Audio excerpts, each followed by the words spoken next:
This is a video I've been meaning to make for months. I mean, I couldn't make it for reasons I'll explain, but now I can, and we're going to hop right into it. The Funkey S. Now, you guys are probably familiar with what emulation devices are. It's a thing that can play games that were meant for other things. And here's one of those things. There's a lot of them on the market, especially if you go on something like Amazon. You find so many that are, kind of Game Boy Advanced looking. They're widescreen probably, and most of them just aren't good. But this one really, really caught my eye for reasons we'll get into. And yeah, can you tell how small the box is? You would think like a necklace is in here or something. Yeah, this thing is something else. Should we get right to it and open the box? Oh, we shall. Let's go ahead and open it.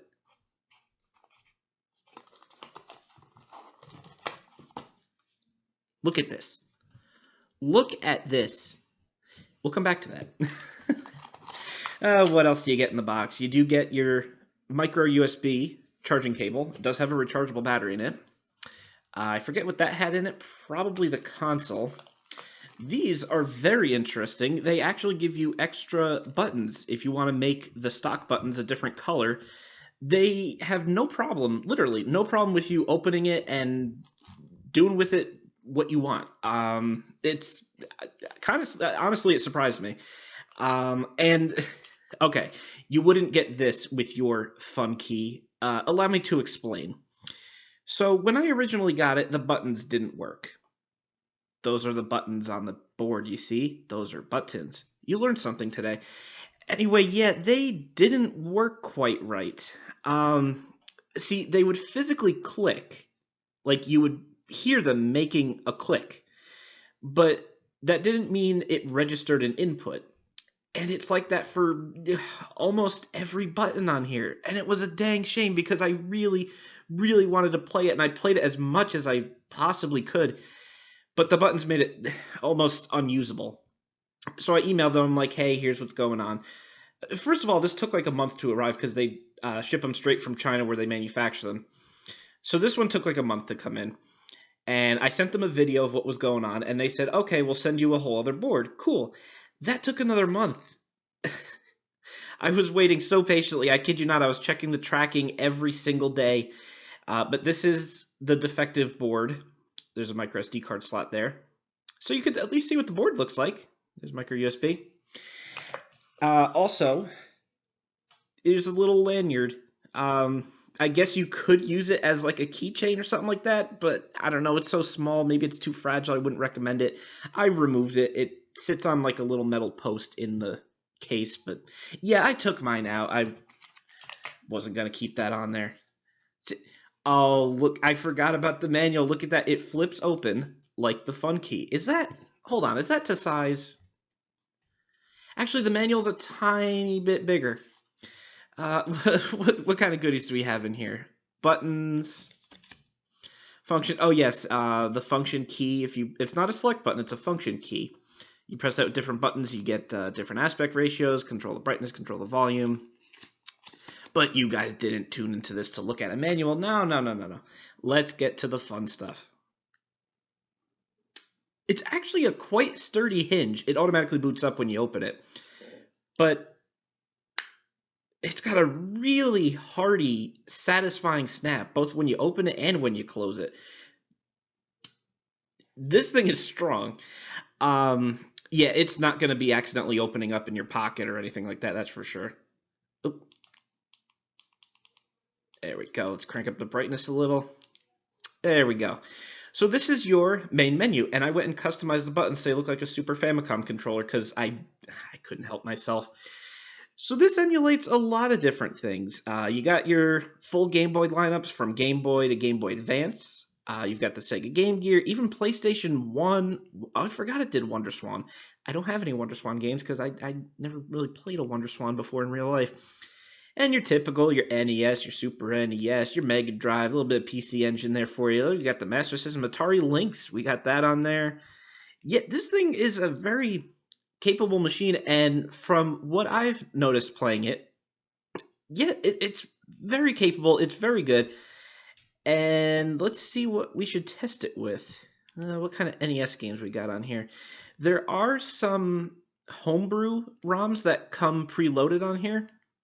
And then I've just got other ones that I like that I wanted to load it up with. I'm going to sneeze now. Well, that happened. I'm leaving it in. I'm not editing that out. Oh, what NES game should we play? Oh, Mega Man 2. Let's.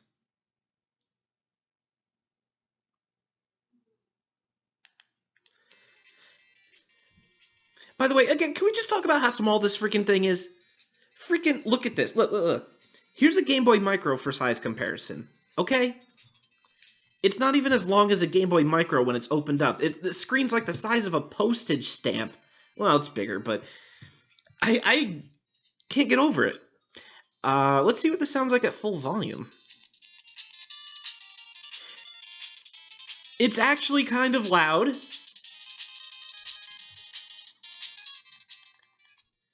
I legitimately had to talk over that. Now let's get a game going. Actually, what aspect ratios do we get here? Cropped, stretched, cropped and stretched. Okay. Who we doing first? You know what, Metal Man. I usually do. Well, I go back and forth between Metal Man and Crash Man. Who do I do first? I just want to show off the emulation capabilities quickly. The vertical sync is mostly fine. I don't really notice a lot of diagonal lines going across the screen, any kind of screen tearing.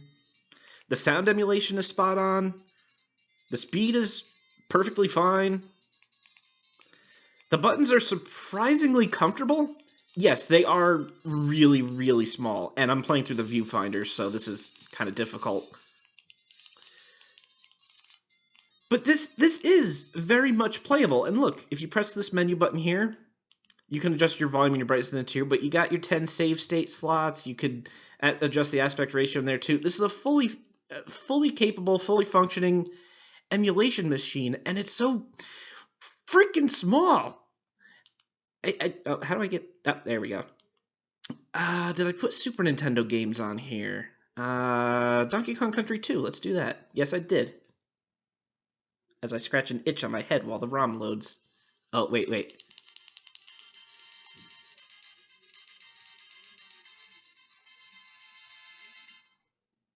Sorry, that intro gets me every time.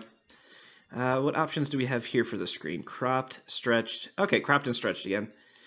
Oh, heck, stretched. Let's squish it on there. See, some of the games horizontally, they do have to squish a little bit because the screen is actually a perfect square. I believe the resolution is something like 160 by 160. So you can... cropped will allow some pixels to be cropped out on each side. And it's not really that big of a deal, especially for a 4x3 game. But let's see how it handles the Super Nintendo, because apparently I haven't played this game yet on here. First thing I'm looking for is vertical sync issues. We got any screen tearing? The sound isn't quite right. The sound of the hull of the boat shifting about sounds kind of hollow and higher pitched than it's supposed to. But okay, that's nitpicking. I get that. Oop.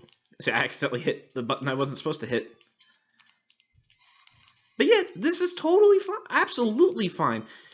In fact, the emulation on here is leagues ahead of what you might see on some Amazon console you buy.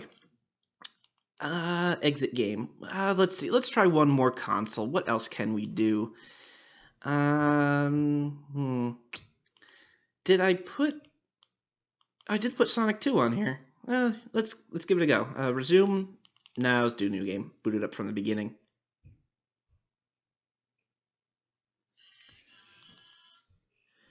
Oh, we got different display modes here.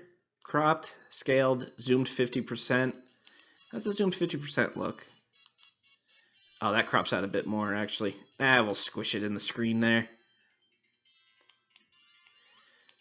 Now, this will be a good game to see if we get screen tearing. No? I see no screen tearing, Bob. Apparently I can't hit a monitor for the life of me. There's no... Alright, I phased through the bridge. I'm glad I got that on video. Alright, but you get the idea. I'm not going to go in depth with every single system here. You get the idea. You know what an emulator does. It emulates things. But the point I'm trying to make is it does an amazing job. Game Boy Advance. Alright, let's do one more. Konami Crazy Racers. Let's do that. New game. What display options we got for this? Zoomed, stretched, cropped, scaled. Ooh, I like the scaled. Let's do that. Still fits the whole screen in there nicely.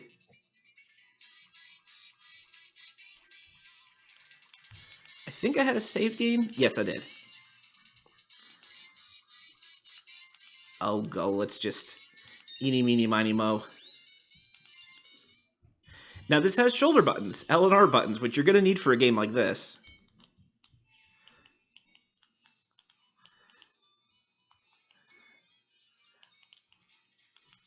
I don't know if the frame rate is totally on point on here, but it's almost flawless. I'm going to say that. And if you're wondering if your hands get cramped after playing like this for a while, the answer is yes. This is more of like a pick up and play kind of thing. They say that in the advertising. In fact, if you close the screen, it goes into sleep mode. We'll just give it a few seconds to make sure it does in fact go into sleep mode. It's very easy to open it, by the way. Just 2 Phillips screws right there. So now when we go to open it, give it a sec. Okay, it didn't work that time, but I swear it's worked in the past. I'm not sure why it didn't work. Maybe it varies from console to console. Anyway, when you close the screen, it's supposed to set like a suspend point. Okay, you know what? Super Nintendo. I know it did it for the Super Nintendo. So, don't make a liar out of me. Okay, we're going to close the lid. He goes sleepy now. We wait a few seconds to make sure he go fully sleepy. And then we open. Come on. There, okay. So it seems, I guess it depends on what console you're playing, but yeah, you can close it, and you open it right back up, and you're right where you were. Did we already show off Super Nintendo emulation? Yeah, we did, so we don't need to go into this. It does seem like there's a little bit of a vertical sync issue going on. It's not too bad, though. Let's get out of here. For there is one more surprise I have to show you with this. The homebrew community for this device is apparently very dedicated, and they've been working on porting whatever they can to this little guy. And one of those games, Super Mario 64. I kid you not. Yes, there is also Super Tux Kart, but it's a very early proof of concept kind of thing, and it crashes a lot. It's almost unplayable. So, however, the Mario 64 port, totally fine. Let me show you.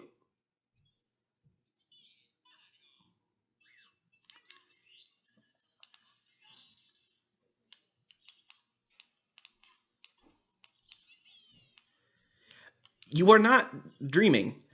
I am playing Mario 64 on something the size of a postage stamp. And it totally works. All the buttons even have mappings too. Let's see. R is still the same. L is Z. I believe function and L is C up.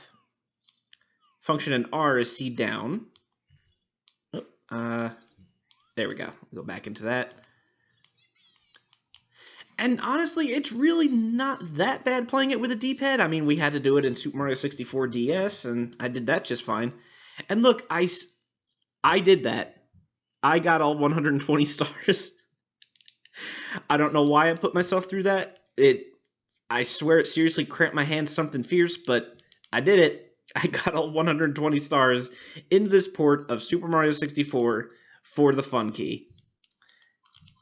I think I just kind of wanted to prove to myself that it could be done. Now, there are moments, if there's a lot of stuff on the screen, where the frame rate does go down a little bit. This port did go through some code optimization to make it work specifically better for the Funkey than anything else. Oh, I was hitting the wrong button again.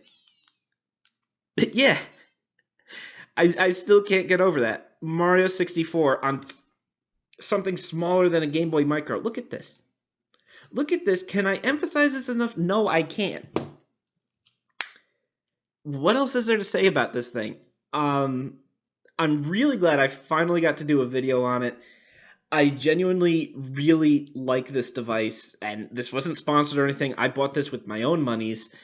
So, yeah, if you like emulation devices and you like the novelty of something this freaking small, I would highly recommend you purchase one. But yeah, that is going to about do it for this video. I'll catch you guys in the next one. Bye. Thank you guys so much for watching. Huge shout out to the people listed here. These are the Patreon supporters that allow me to keep doing what I do on YouTube. Wouldn't be able to do it without you guys. There's a Discord server in the description if you want to join there. And on Twitch, I stream every week on Tuesday. Come hang out with us.